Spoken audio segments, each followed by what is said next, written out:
What is going on today, guys? Quick little overview today. We're going to be talking about the Polish P64, this little gun right here. Now, this is an old school military sidearm. You guys know I've been on a bit of a Milsurp kick lately. The election's over. We don't have Hillary Clinton as president, so hopefully we don't have anybody coming after our gun rights, and that's always a good thing. In fact, hopefully we'll get to push forward and expand our gun rights in this country, and because of that, I've kind of backed off of the ARs and AKs and the magazines and the ammo and that kind of stuff, and I get to maybe focus a little more attention on some guns that were on another list of just guns that I just want to get. And quite honestly, a lot of those guns are Milsurp guns. I'm a big fan of Milsurp stuff. I don't get to talk about it a lot on my channel, but I certainly am.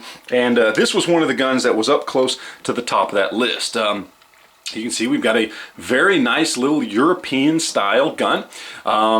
This is a good looking gun in my opinion. This is one of the better guns as far as looks, fit, finish, that kind of thing that was coming out of a lot of these Eastern European countries back in the latter half of the 20th century. And that's primarily because it's a Walther PP clone. Now, over the years, people have tried to get the designers of this gun to admit they just ripped off a Walther PP, and they always say, no, they didn't do it.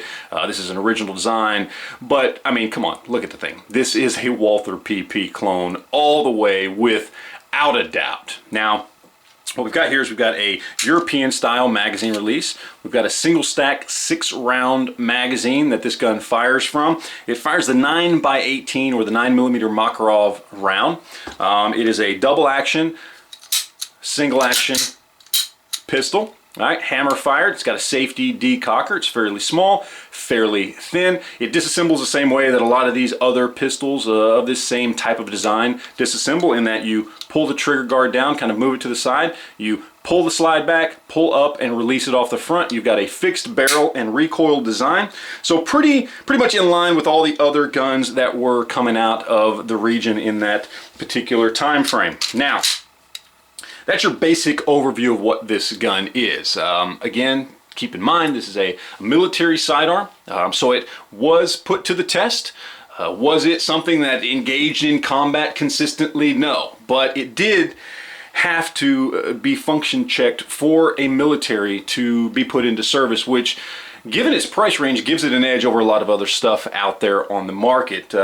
I picked up this gun for $230, and that's pretty much the going price right now. You could probably hop online, whether it's JG Sales or Classic Firearms, or where I went, which was Bud's Gun Shop, and pick it up for about $230, maybe even a little bit less.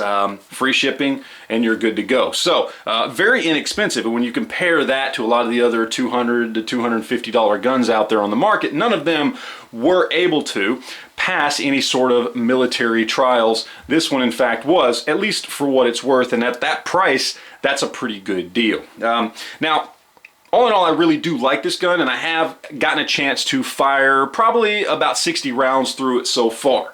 About 10 magazines I've run through the gun so far. That's really just to function check it, and I've experienced absolutely no malfunctions with just cheap Russian military steel-cased crappy ammo. No malfunctions whatsoever on this gun. But there are a couple things that I really don't like. You know, they're things that, given the price you're paying and given what this gun was expected to be at the time, well, you can kind of overlook it. Now, one is the fact that we have no slide stop. So if you want to manually hold open the slide, you can't do that unless you insert an empty magazine. So if you are going to be messing around with your gun a lot, I would suggest having an empty magazine around, not one that's full, so that you can lock back the slide on an empty magazine, because it is only an internal slide stop. There's no way to access it from the outside. That's one downside, but that's not that big of a deal. The thing I dislike the most about this, just to be honest, is the horrendous double action trigger pull. I cannot express to you, without you getting your hands on one of these yourselves, how horrible and ridiculous that double action trigger pull is. I mean, yes, you can obviously pull the trigger. It does function, okay, it does work, but it is horrendous. It is probably at least 25 pounds. I am not exaggerating whatsoever. It's horrible. It's a little bit gritty. I'm going to fix that by putting in a Wolf hammer spring in here that's going to help relieve some of the tension. It's going to lighten up just a little bit, but you know, it's just something you have to take into consideration. Now keep in mind, the intention was never to really fire this double action every time. Okay, it would just be the first shot was double action, and every shot after that was going to be a fairly nice, clean, crisp single action. And the single action is actually very nice, clean, and crisp. The wall breaks right here, and it breaks clean. You've got a pretty decent reset here, right there. You can feel and hear the click.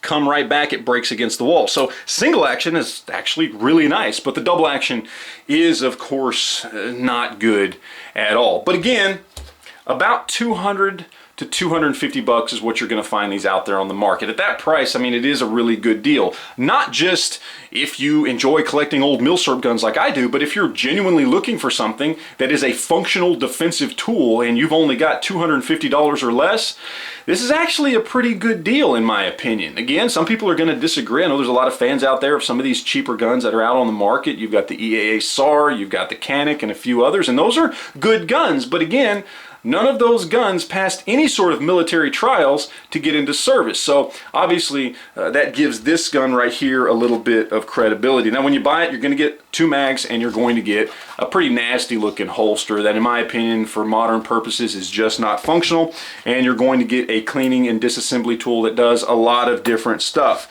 That's basically what you can expect to get for about $250, and in my opinion it's a really good deal, and it is something that I would recommend if you find yourself on a budget, or like me, you just appreciate old cool surplus handguns. So that's pretty much it. That's going to be my quick little overview on the Polish P64. Hopefully some of you guys out there found it a little bit informative, and it may have helped you out and maybe even swayed you in the direction of picking up one of these, because I do highly recommend them. They are cool old school Milsurp guns. So that's going to be it, guys. Again, I appreciate you watching, and we will talk to you later.